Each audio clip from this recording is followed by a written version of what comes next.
Bermanawati. Bermanawati nuwun sewu nggih, Nger. Kula tak matur kalih panjenengan.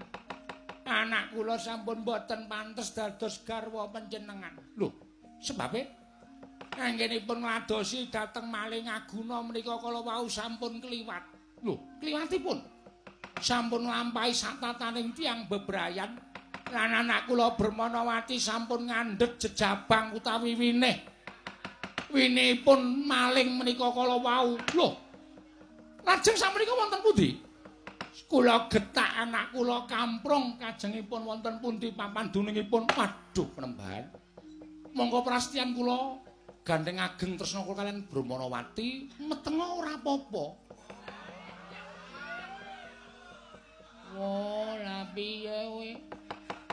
Ya wong gedhe tresnane kuwi ya wis kaya ngono kuwi kok. Kula nyuwun ijol. Kula nyuwun lintu. Menawi jengandika Bapa Penembahan mboten saged maringi lintu kinarya prameswari wonten negaring Kandaswari, kula mboten nrimakaken. Mila kula nyuwun lintu. Ajeng.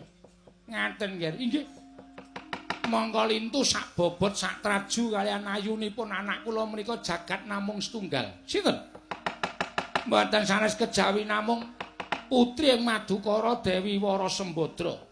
Kula nyuwun Sembadra dugi Kandaswari. Nek sampeyan ora iso mboyong Wara Sembadra, aja takon dosa. Siji, sampeyan kula patrapi paukuman gedhe kula ora anggep pujangga negara Kandaswari Begawan Brahmanakanda. Ing Pandhita kang kinarya wangsit pindha kumbang. Pindha kumbang ngajaping tawang susuh angin. Oh. Dasar pandhita lantip anggraitane.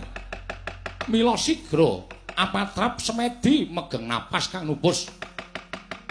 Ana ganda datan ninganda, ana rupa datan kadulu, ana swara datan dipun midhangetaken. Ical wujuding Begawan Brahmanakanda salah kedaden Nata Ndrawati Prabu Sri Bathara Kresna.